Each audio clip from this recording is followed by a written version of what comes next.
So recently, Xbox has had a showcase, and in that showcase, they showed off a bunch of new video games that are coming out, along with a couple of new consoles. So let's go over the video games first. Let's start at the beginning. At the beginning, we have Call of Duty Black Ops 6.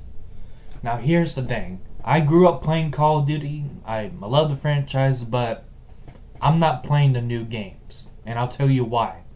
As far as I know, they never apologized to Nick Merckx. They punished Nick Merckx for saying leave children alone. If you have a problem with somebody saying leave children alone, there's something definitely wrong with you.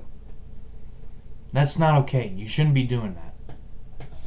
So yeah, I'm not getting Call of Duty Black Ops 6. And then there's Indiana Jones and The Great Circle. I've seen gameplay of it. It kind of looks interesting, but I'm not really sure about it. And then there's Gears of War E-Day. I'm definitely interested in that. That's a game I look forward to trying out. I remember playing Gears of War 3 for the Xbox 360. I remember having a lot of fun with it.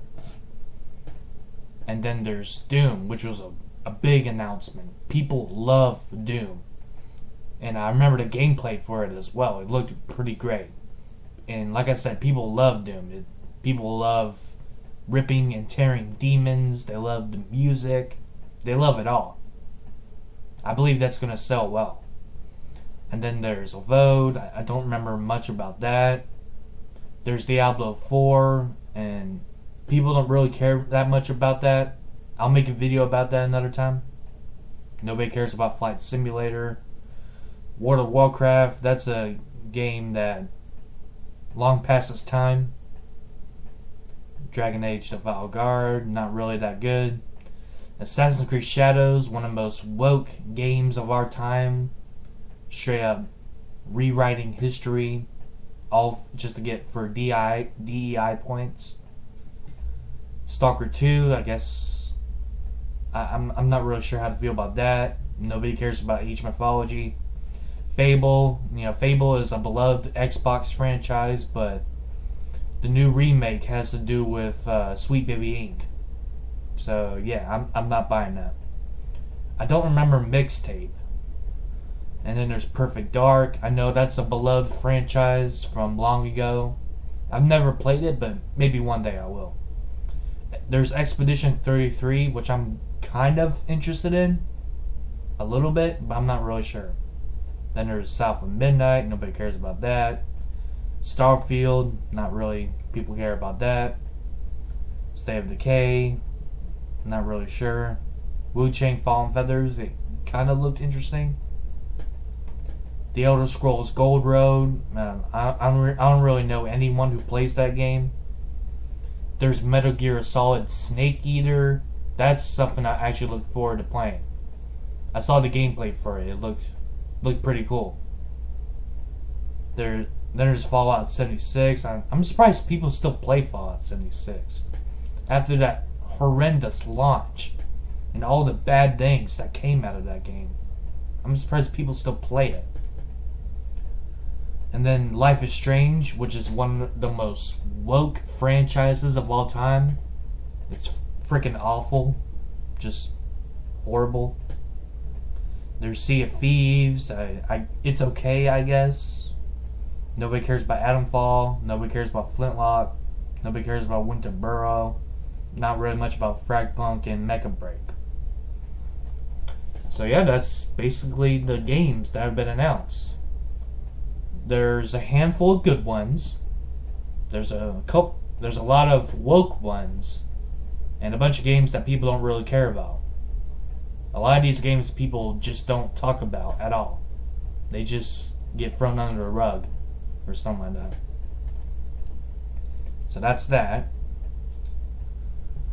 And then there is the Xbox consoles. Let me just pull it up real quick.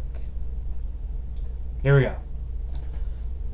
So we got the all-digital Xbox Series X, 1 terabyte solid-state drive, robot white. Then we got the all-digital Xbox Series S, 1 terabyte solid-state drive, robot white. And then the Xbox Series X Special Edition.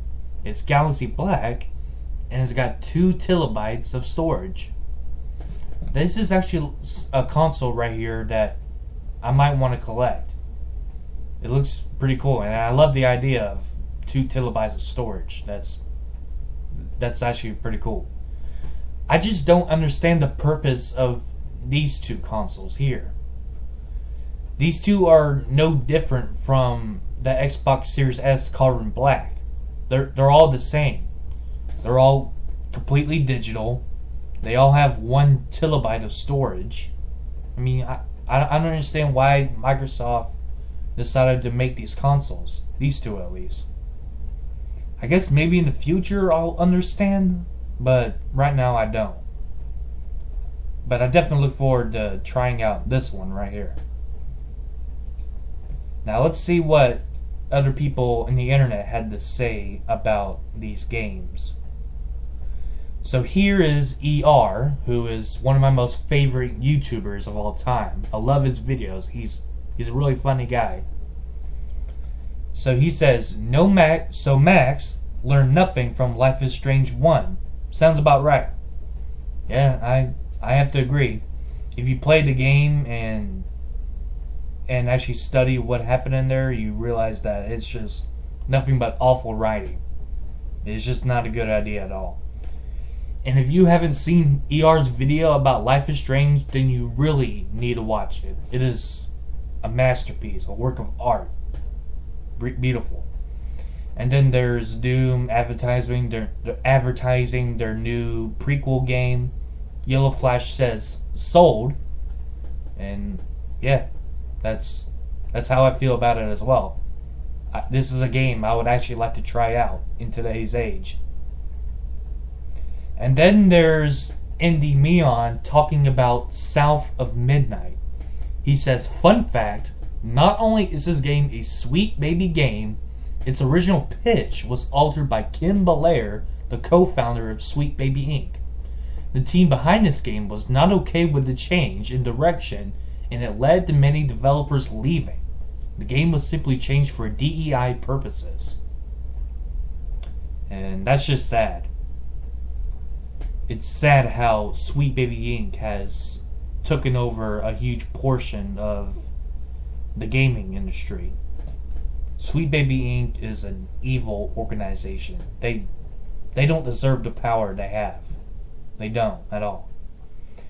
And then there's Melanie Mag talking about Joanne Dark, who is the main character of Perfect Dark. Apparently they made her look more manly, kind of. They changed up her face, like how they did with Lara Croft from Tomb Raider, and many other characters. I mean, I guess I kind of agree. I mean, she does look kind of manly right now. And but we'll see how it appears when the game comes out.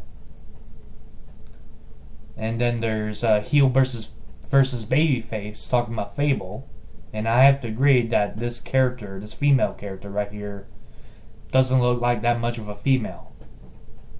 Not that much at all. And yeah, that's basically the Xbox showcase. There's a couple of good games, a lot of woke games, some with bad decisions, and some games that people just straight up don't care about.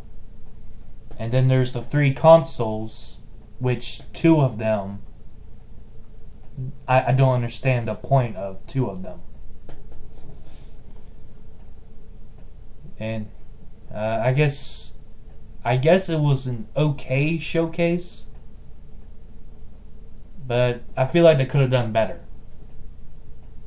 I feel like they could have put more effort into what they're doing.